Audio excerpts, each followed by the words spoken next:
Part 4. I don't know why I cut off. It's very important to know your linguistic. I left off on the, for, of, and from. The United States of America, United States, and then United States of America. Those are actually three different things. It all depends on your context in which it is applied. It also depends on what way the sentence is being utilized, because the oral traditions are one way, but your linguistics, your language makes a big difference. And then the storyteller in which it's being passed down traditionally, and to whom is actually doing the research, you guys. Okay, and then the ancient records and the Bible is where we are, and we're on page 61 talking about the deluge records, the records of the flood. So let me make sure I state that correctly. Okay, it is specifically called the creation and the deluge tablets. So I keep telling everybody, it's not necessarily in a book. Sometimes it is on the earthenware, and that was by design by the Almighty, so that when the Tower of Babel was relayed to people, people understood it in their native tongue. Because again, the story that was told to me, I'm going to pray that the Almighty actually allows me to insert this as well, so that you guys can understand how I was taught how important the Great Deluge and the Great Flood was called. So, all right. Oh, and the other word is and. So the, for, of, from, and. Daddy said, put that in there, and. Or. So it's 6 total. Like I said, it all depends on where you are in your learning and your spiritual journey as well as your physical journey, because that one word can actually change a whole lot of things. The way you see things, the way you perceive things, the way that you understand things, and your true understanding. So we have to be mindful, because when you start to get into English is one of the most very diverse languages. Although for me, Espanol is very fluent. For me, I was taught Espanol as a young one, so it's fluent. I'm just not in an environment where I have that constantly, so I don't speak it fluently, but I do speak it. English has been my forced language. That's why I tell everybody I'm native. I am, because my original tongue, I haven't found very many people that speaks it. So I know that my tribe is here, and I know if I were to ever speak it, it's etched in our DNA, so we would never forget it, you guys. We would never forget it. Especially if it's something that was talked about in your households. I know a lot of Espanol brothers and sisters who speak it fluently. And there are 3 different types of Spanish, by the way, you guys. There are 3 different types that can be spoken and understood, but their words are all intermingling and intertwined, where it doesn't matter which version of Spanish that you speak, we all understand it. And the meaning doesn't change. So that's how wonderful the Almighty is. And that's how beautiful He ties all of us together. So that's why I said, truly get to know the Almighty and master your craft, hone in, and allow the Almighty to utilize you in the most beautiful format ever. All right.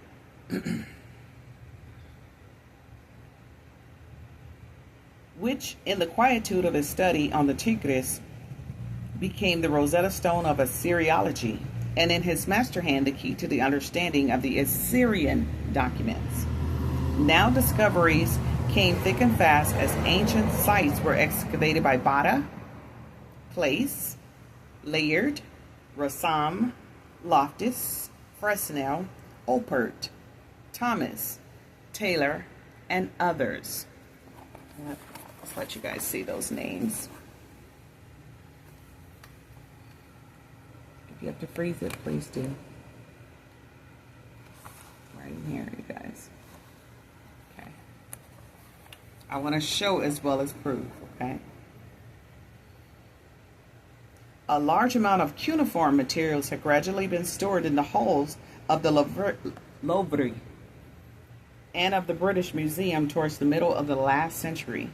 Before other funds were likely to be granted by governments and liberal-minded individuals for the continuation of the excavations in Assyrian and Babylonian mounds, it became necessary to satisfy the learned and to prove to the public at large that the numerous monuments and broken clay tablets unearthed could really be read, and that the intrinsic value of the contents of their inscriptions were well worth the capital and time spent in their rediscovery. So that shows you with rediscovery, that means it has been discovered before, but they had to go back over it to see how it could be, again, transliterated for modern times. So that lets you know that their original transliteration was somewhat correct for that time. Just like in like the King James Version, you have thee and thou and thus and though, you know, where we just kind of leave the thee where it belongs and not the thou, and you know, it's been transliterated, you guys.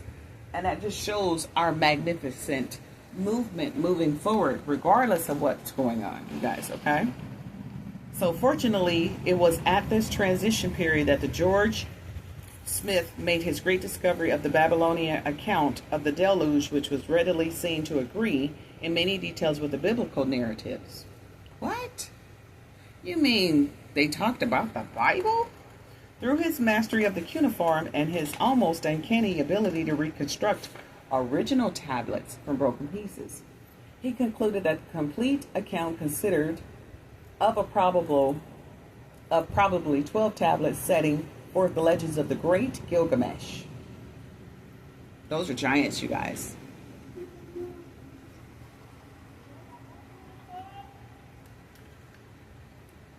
Hold on.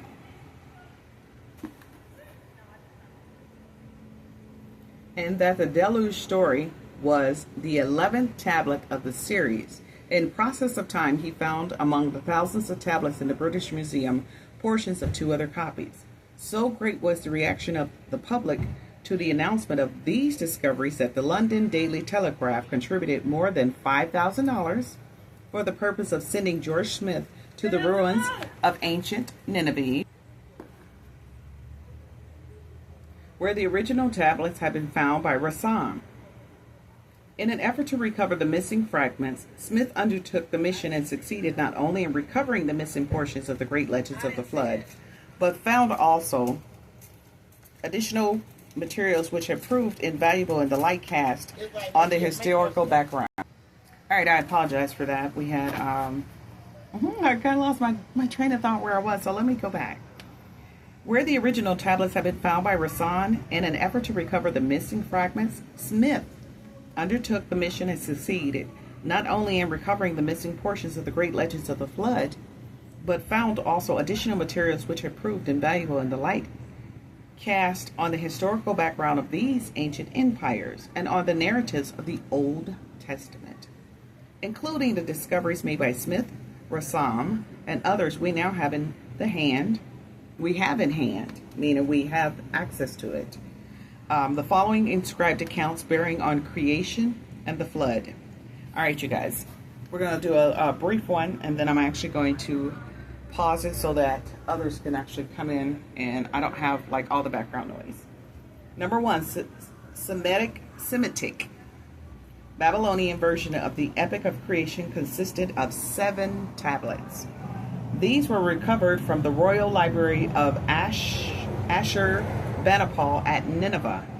The tablets are copies of Babylonian originals first written around 2000 BC. It is now believed that the Babylonian accounts were based on earlier Sumerian records. You guys, are you aware that around this particular time, Nineveh was set to be destroyed? It said 40 more days and Nineveh will be destroyed because they had learned some things and they were starting to usurp the Almighty's position in a lot of people's lives, taking, you have societies, governments, and things of that nature, and schools and universities and people of authority figures started usurping the Almighty's position in a lot of people's lives, where they were trying to tell them what to do, how to do it, where to go, and how to get things done. So around that particular time, the Almighty had sent word that if they did not get their hearts back to Him and stop looking at the earthly things, that everything that they desire and everything that they had in their possessions would be destroyed. So, and then on top of that, pay attention to this.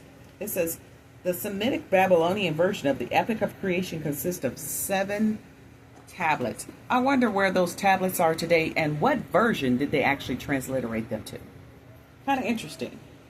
Number 2, the Separ tablet, a bilingual version of the story of creation, meaning they spoke it 2 different ways, you guys. Discovery by Rassam in 1882 at Separ, 30 miles north of Babylon. The tablet comes from the Royal Library of Nabonidus, the last king of Babylon. It is inscribed with the early Babylonian and Sumerian cuneiform. Did y'all hear that?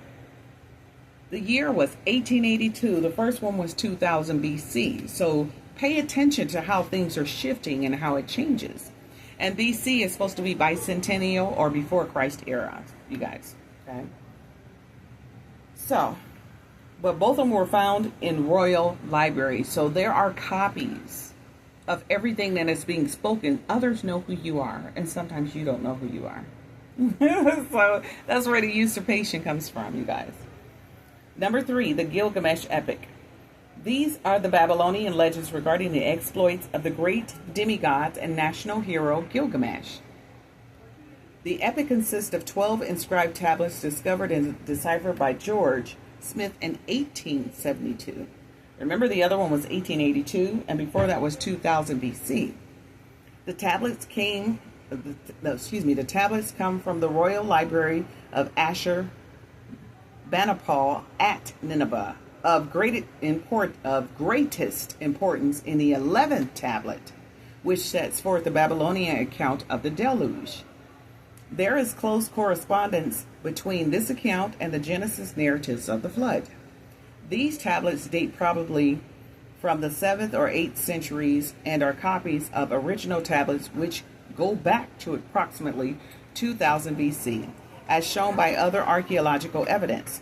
Thus, the deluge story was current in the period of Hammurabi and of Abraham. So Hammurabi and Abraham are one and the same, but yet separate, because there was a code of ethics and a code of laws that came around that time, you guys. And I'm guided to go ahead and end this. I will come back and do another series and actually go back in here again and delve and decipher and break it down and show you which particular biblical texts these apply to. Because again, we started off with the folklore in the Old Testament, and now we're doing the ancient records in the Bibles. So it's not my words. These are documented proof of many authors and many different museums that are not only in the Americas but other places. This is why I say I know for a fact our Bibles are not complete. You guys, get closer to the Almighty as possible. Enjoy the rest of this beautiful Sunday, August 17, 2025. The Almighty loves you the most. And I need it. I love you as well. Enjoy the rest of your beautiful Sunday, you guys. I love you.